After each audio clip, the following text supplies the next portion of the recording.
Hello යාළුවනේ මට හිතුණා ඉතින් කාලෙකට පස්සේ ඔයාලත් එක්ක vlog එකක් බෙදා ගන්න ඕනේ කියලා.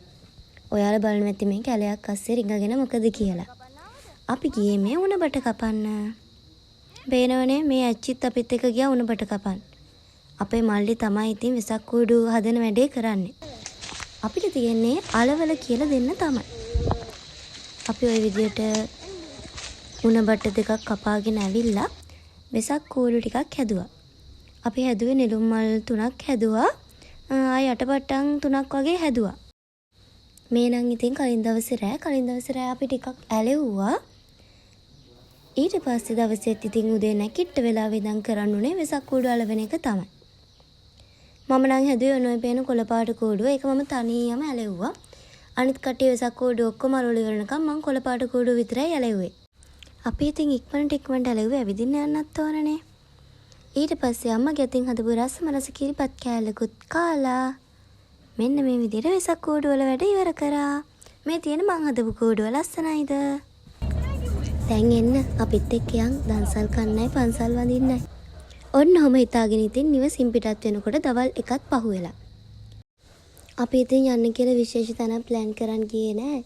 ඒත් කතරගම යනවා කියලා හිතාගෙන නම් හිටියා. ඊට පස්සේ ඔය හම්බ වෙන දන්සලක් බැඳගෙන යන්න තමයි ඉතින් හිටියේ. මේ අච්චිට නම් මාව පේන්න බෑ. දකින් දන හප් කියනවා. පේනවනේ මාව දැක්ක ගමන් හප් කිව්වා. මේ තමයි අපට හම්බුණු පළවෙනි දන්සල. මේක බත් දන්සල. පේනවද පොළෙම? මේකේ ගියොත් ඉතින් ආයේ වෙන කෙනෙකුට ඇවිදින්න වෙන්නේ. හවස එකත් පහු වෙලානේ. ඒ නිසා අපි තීරණය කළා දෙකටම මෙහෙම යන්න කියලා.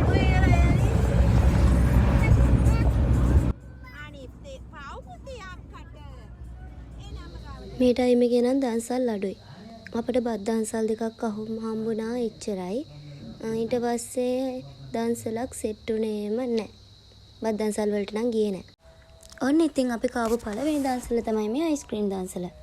මේ වෙලාවේ අයිස්ක්‍රීම් එක නම් ගොඩක් වටිනවා ගන්න රසනේ වෙලාවක්. ගේනේ මේ දවස්වල එහෙම කියන්නේ අපි ඒකට ඉඳු යන්නේ.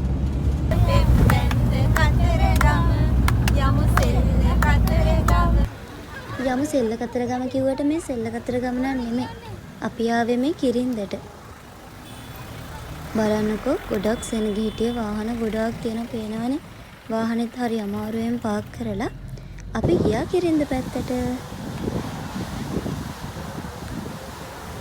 මේ අපි යන්න හදන්නේ පන්සල පැත්තට. පන්සල පැත්තට යන්න ලේසියි. අනිත් පැත්තෙන් ආව නම් පඩිපෙළ තියෙනවනේ. අපිට යන්න ඕනේ මෙන්න මේ ගල් උඩින් තමයි. පේනවනේ ඉතින් මං අනිත් කට්ටියන්ට වැටේ කිය ඇවිල්ලා මං තමයි අවසානයේට වැටුනේ.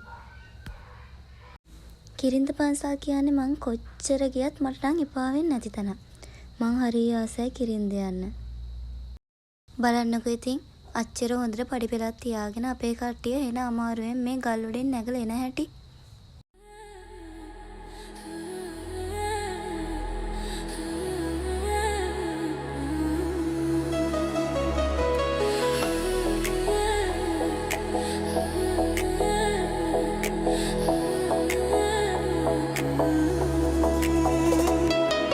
සුදුරලගල් කුල මත හැපි පෙම බැන්ද සවසක අප සයුරු තිරක සිසිලස වින්ද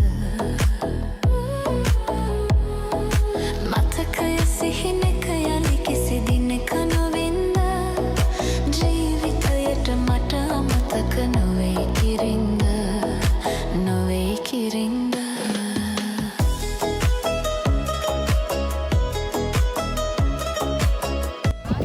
චෛත්‍යගාමට යනවා මේ ගලවලටත් නගින්න වෙනවා. මේ තියෙන්නේ ගල උඩට නැග්ගට පස්සේ වටේ පේන විදිය. ලස්සනයි නේද?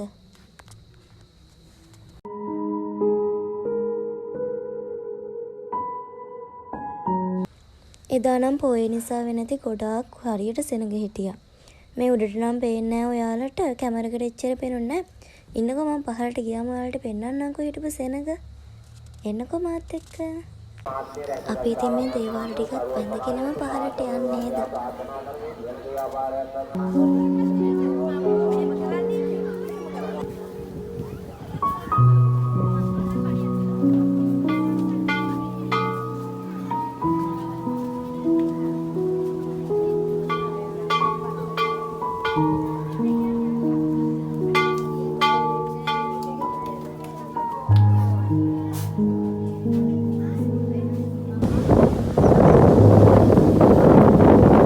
කපුටෙක් නනා හිටිය මං ඉතින් ඔයාලට පෙන්නන්න උගේ ළඟට ගියේ. ඌ ගියා.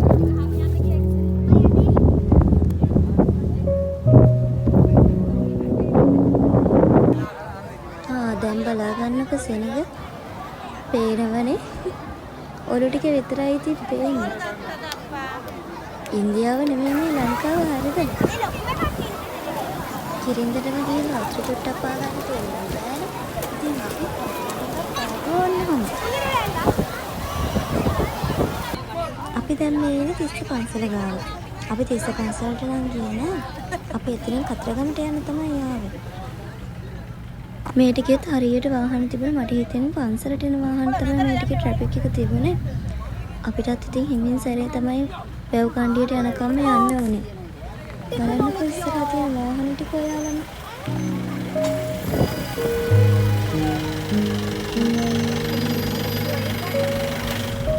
කවුද කතා කරන්නේ? මාමද? බුදු සරණයි කියලා තියන්නේ එහෙනම්.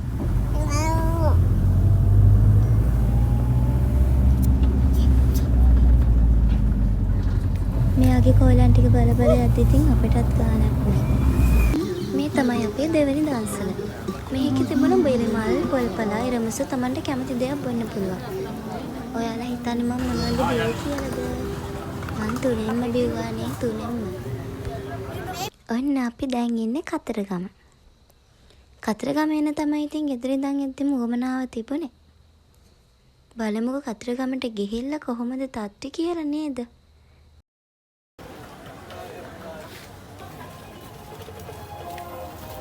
කතරගම සීසන් එකත් ඉතින් ළඟ ළඟම එනවනේ. ඔයාලට ළඟදිම ඉතින් කතරගම පෙරහැර බලන්න එන්නත් පුළුවන්. එදා නම් කතරගම හරි ලස්සනයි. විසක් කෝඩු ගොඩක් එල්ලලා තිබුණා. මැණික්ගඟෙත් වතුර අඩුයි. බලන්නකෝ මම ඔයාලට පෙන්නන්නම්කෝ. ඒ වුණාට ඉතින් අපේ කට්ටිය මැණික්ගඟෙන් බහැලා යන්න දුන්නේ නැහැ. මේ විසක් කෝඩු නම් මට හිතෙන්නේ මොකක් හරි දහම් පාසලකින් හරි ඉස්කෝලකින් හරි ගේන්නේ නැත්තේ. ඇයි මේ විසක් කෝඩු වල ගහලා තිබුණා 5 වසර 6 වසර එහෙම වසරවල් ගහලා තිබුණා. මේ තියෙන ගඟ මෙයාව නම් ඉතින් කාටවත් වඩා ගන්න දුන්නේ නැහැ. පයින්ම යන්න ඕන වුණා.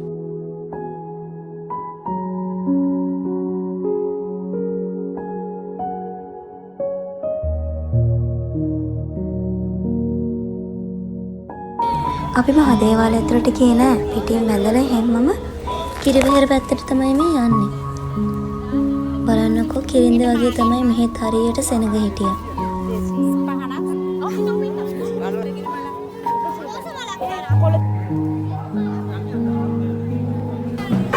දැන් අපි ඉන්නේ කිරිවෙහෙර ළඟ. මම නම් ඉතින් කිරිවෙහෙර උඩට ගියේ නෑ. පල්ලෙහා ඉඳන් එහෙමම වැඳලා ආවා. හරි අමාරුයි උඩට යන්න. ගොඩාක් සෙනග හිටියා. කට්ටිය ඉතින් තද වෙලා ගිහිල්ලා තමයි වැඳලා ආවේ.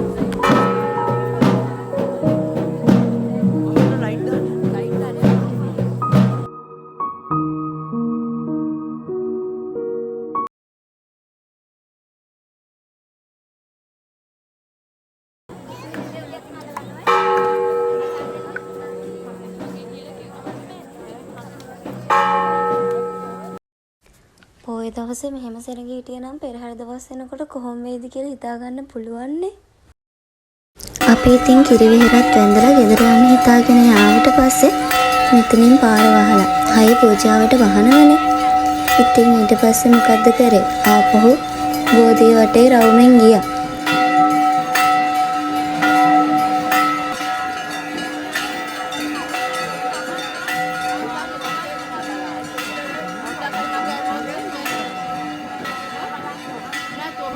මෙන්න මෙතනින් දේවාලට ගෙනියන්න හදන පූජා වට්ටි පොලිම ඉවර වෙන තැන ඔයාලම බලන්නකෝ.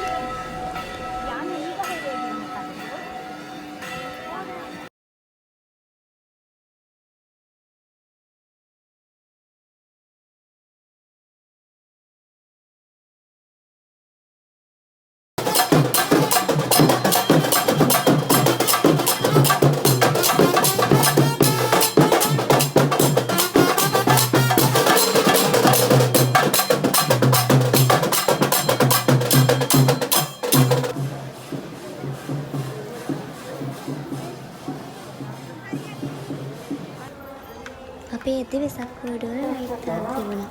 බලන්නකෝ පාට පාට ලයිට් දාලා හරි ලස්සනයි. කොහොම හරි ඇවිදලා අපි රෑ 8 විතර වෙද්දි ගෙදරත් ආවා. අපි ලයිට් එහෙම ලේස්ති කරලා ගියෙත් නෑනේ. ඒ නිසා ගෙදර ඇවිත් තමයි අපේ මම්මි මේ බල්බ් එහෙම දාලා ඒවා හැදුවේ. මං ඉතින් ආපු ගමන් පහන් වැටක් හදලා පහන් ටිකකුත් පත්තු කරා. නැත්තම් ඉතින් පාළුවේනේ. වෙසක් කූඩුවල ලයිට් දාලා අපි මේ පාපු පන්සල් යන තමයි ලේස්ති වෙන්නේ. ගමේ පන්සලටත් යන්න එපයි. අපේ පන්සලේ අද තොරණක් තියෙනවා.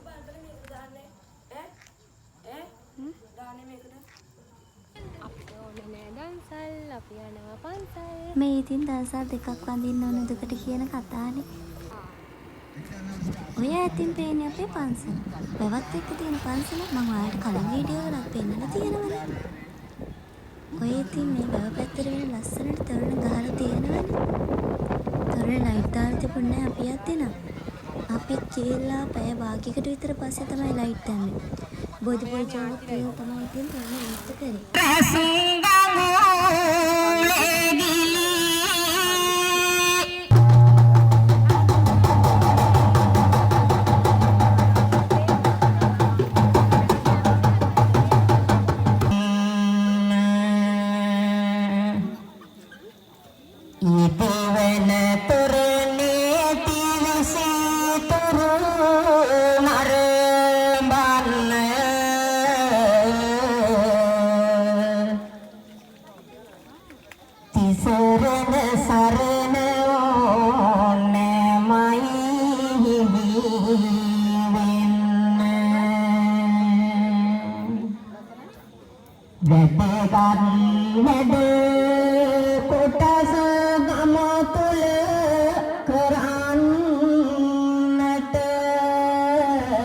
ඔන්න ඔය විදිහට තමයි මගේ වෙසක් පොය දවස ගත වුනේ.